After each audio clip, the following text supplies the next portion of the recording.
পশ্চিমবঙ্গের school service কমিশনের ২৬,০০০ শিক্ষক এবং অশিক্ষক কর্মীর চাকরি বাতিল মামলার গুরুত্বপূর্ণ নতুন একটি আপডেট চলে এসেছে। সেই আপডেট সম্পর্কে আপনাদেরকে এই ভিডিওতে জানানোর চেষ্টা করব। গত ৯ই ডিসেম্বর এসএসসি চাকরি বাতিল মামলার দুটি নতুন এসএলপি ফর অ্যাডমিশনের জন্য অনারেবল সুপ্রিম কোর্টের কোর্ট নাম্বার ১-এ অনারেবল সিজিআইয়ের 2 জাজ বেঞ্চে হিয়ারিংয়ের জন্য লিস্টেড ছিল এবং সেই ম্যাটারটি হিয়ারিং হয়েছে এবং মহামান্য সিজিআই এর মধ্যে একটি এসএলপি খারিজ করেছেন এবং অন্য একটি এসএলপি মূল এসএসসি মামলার সাথে ট্যাগ করেছেন এবং সেই সংক্রান্ত গুরুত্বপূর্ণ একটি অর্ডার কপিও বেরিয়ে এসছে। সেই অর্ডার কপিতে কি লেখা রয়েছে, কেন মহামান্য প্রধান বিচারপতি এসএসসির নতুন একটি এসএলপি খারিজ করলেন এবং কেন তিনি অন্য একটি এসএলপি ট্যাগ করলেন, সমস্ত কিছু অর্ডারে লেখা হয়েছে। এছাড়াও ১২ই ডিসেম্বর আপনারা সকলেই জানেন যে এসএসসি মূল চাকরি বাতিল মামলার শুনানি রয়েছে।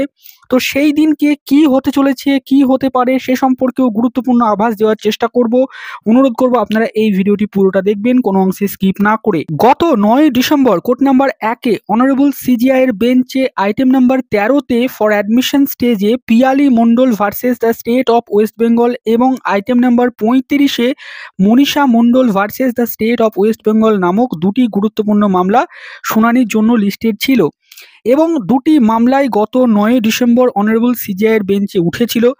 সেক্ষেত্রে মহামান্য CJI Piyali Mondal versus the state of West Bengal নামক মামলাটি ফর অ্যাডমিশন স্টেজেই ডিসমিসড করে দিয়েছেন।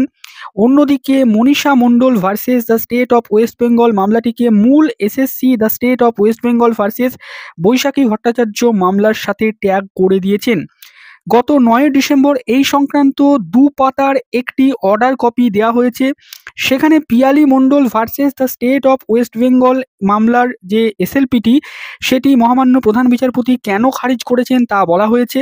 সেই অংশটুকু আপনাদেরকে আমি পড়ে শোনাচ্ছি, দেখুন এই অর্ডার কপি।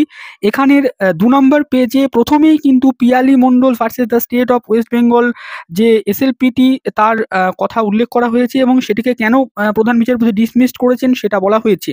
এখানে বলা হচ্ছে, দেখুন, permission to file special leave petition is granted, অর্থাৎ যে এসএলপিটি ফাইল করার বিষয়ে মহামান্য বিচারপতি পারমিশন দিচ্ছেন।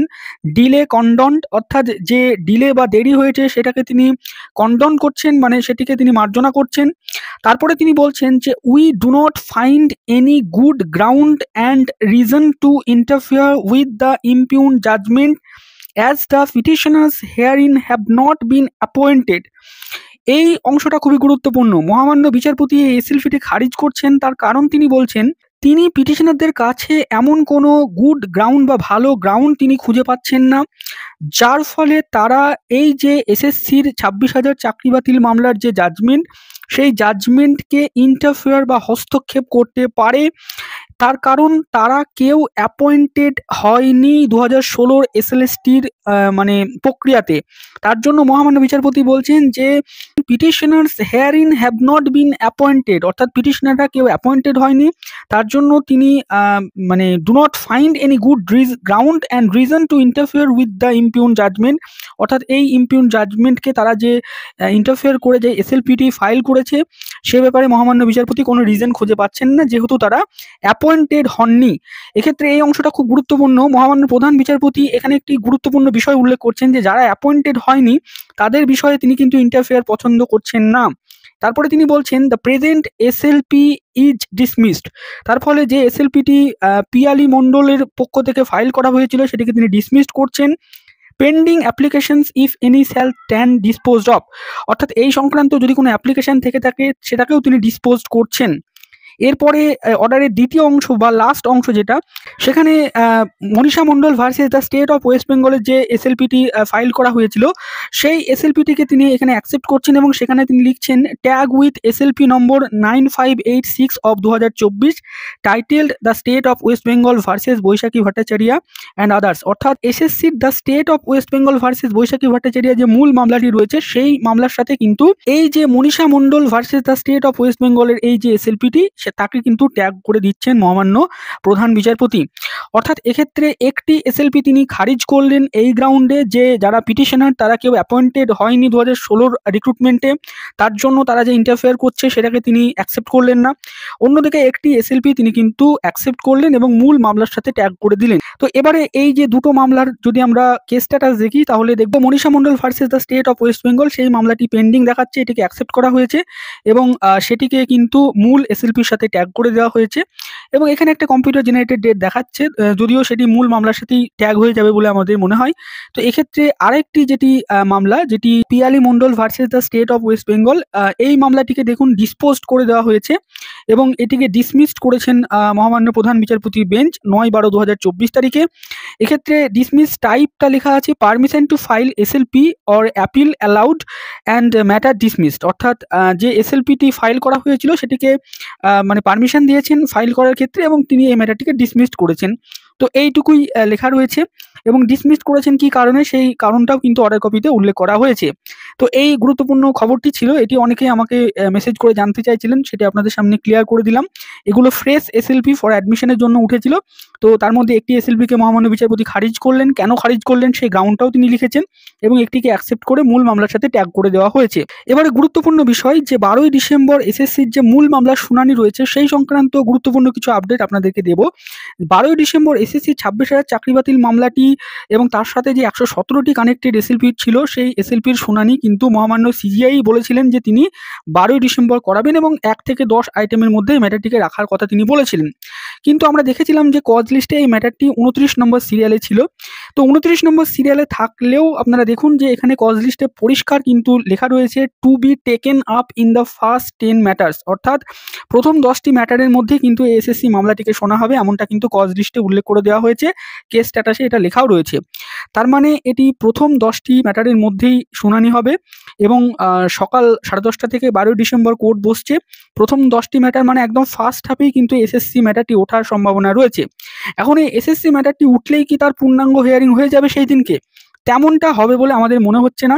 5ই ডিসেম্বর যখন এই এসএসসি মামলাটি উঠেছিল তখন মহামান্য সিজিআই দুটি গুরুত্বপূর্ণ কথা বলেছিলেন। প্রথম, যে সমস্ত পার্টি এই মামলায় উপস্থিত রয়েছেন কিনা এবং এইটি একটি অনেক বড় মামলা, এবং দ্বিতীয় যে এখানে অনেক যারা রয়েছেন তারা কিন্তু অ্যাফেক্টেড হচ্ছেন। তো এই দুটি কথা খুব গুরুত্বপূর্ণ। তার মানে সিজিআই যেটা চাইছিলেন যে সমস্ত পার্টিকে উপস্থিত করিয়ে এই মামলার একটি ওভারভিউ নিতে, যেহেতু দুজন বিচারপতিই কিন্তু এই মামলায় এখন এই মুহূর্তে নূতন। সিজিআই সবাইকে প্রেজেন্ট থাকার নির্দেশ এ কারণেই বলছিলেন যে সেক্ষেত্রে অনারেবল সিজিআই ফার্স্টে মামলার একটি ওভারভিউ চাইতে পারেন সবার কাছে, যেমনটা ওবিসি মামলার ক্ষেত্রে চাওয়া হয়েছিল প্রথম হিয়ারিংয়ে, এবং তারপরে এই মামলার ফাইনাল হিয়ারিং কবে থেকে রাখা যায় এমন ডিসকাশন হতে পারে। এই ম্যাটারটি ফাইনাল হিয়ারিং কবে থেকে রাখা যায় আমি কেন এইভাবে বলছি, তার কারণ এটি অনেক বড় মামলা, প্রায় প্রচুর এসএলপি যুক্ত হয়েছে এই মামলার সাথে এবং এখানে 5টি কাউন্সিল রয়েছে, এছাড়াও এখানে অনেকগুলো সাব কাউন্সিলও হবে। সাব কাউন্সিল কেন বলছি, ধরুন যাদের চাকরি বাতিল হয়েছে তাদের মধ্যে আবার দুটো ভাগ রয়েছে, অ্যালিজড এবং নন অ্যালিজড। এবার যারা অ্যালিজড রয়েছে তাদের মধ্যেও আবার অনেক ইস্যু রয়েছে, যেমন ওএমআর ইস্যু, কারোর র্যাঙ্ক জাম্প ইস্যু, কারোর এক্সপায়ারি অফ প্যানেল, কারোর আউট অফ প্যানেল, কারোর এক্সেস ভ্যাকান্সিতে রিক্রুটমেন্ট হয়েছে, মানে যা ভ্যাকান্সি তার থেকে বাইরে রিক্রুটমেন্ট হয়েছে। তার ফলে কিন্তু এখানে অনেকগুলো আইনজীবী তারা কিন্তু সওয়াল করবেন প্রত্যেকের, এবং প্রত্যেকটা আইনজীবী মিনিমাম কিন্তু 1 বা 2 ঘন্টা সওয়াল করতে পারেন।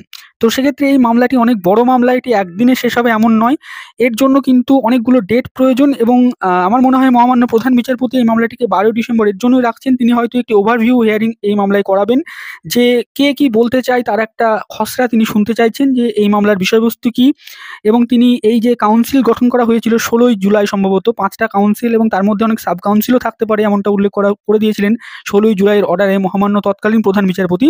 তো সেক্ষেত্রে এই যে কাউন্সিল অনুযায়ী তিনি কবে কবে হিয়ারিং করাবেন তেমন একটা বিষয়ে তিনি কিন্তু কিছু সেই দিনকে নির্দেশ দিতে পারেন এবং এই মামলাটিকে ফাইনাল হিয়ারিংয়ের জন্য একটা ডেট তিনি ফিক্সড করতে পারেন যে পরপর কিভাবে ফাইনাল হিয়ারিং করানো যায়। তো একটি বড় মামলার ক্ষেত্রে এমনই হয় যে ম্যাটারটিকে কিন্তু একটা নির্দিষ্ট ডেট বেঁধে দেওয়া হয় যে এই ডেটগুলোতে পরপর ফাইনাল হিয়ারিং করানো হবে, তারপরে তার জাজমেন্ট রিজার্ভড হবে। তো সেক্ষেত্রে এসএসসি যেহেতু একটি বড় ম্যাটার, এই মামলাটির ক্ষেত্রেও এমনটাই হওয়ার সম্ভাবনা রয়েছে বলে আমাদের মনে হয়। 12ই ডিসেম্বর মামলাটি উঠছে এবং 12ই ডিসেম্বর নম্বরের যাবতীয় কিছু আপডেট তা আপনারা আমাদের চ্যানেলে পেয়ে যাবেন। অবশ্যই চ্যানেলটি সাবস্ক্রাইব করবেন এই ধরনের যে কোনো আপডেট পাওয়ার জন্য। আজকের এই ভিডিওতে আমরা যতটুকু আপডেট ছিল সেটুকু আপনাদের সাথে শেয়ার করার চেষ্টা করলাম। ভিডিওটি শেষ অবধি দেখার জন্য আপনাদের সকলকে জানাই অসংখ্য ধন্যবাদ।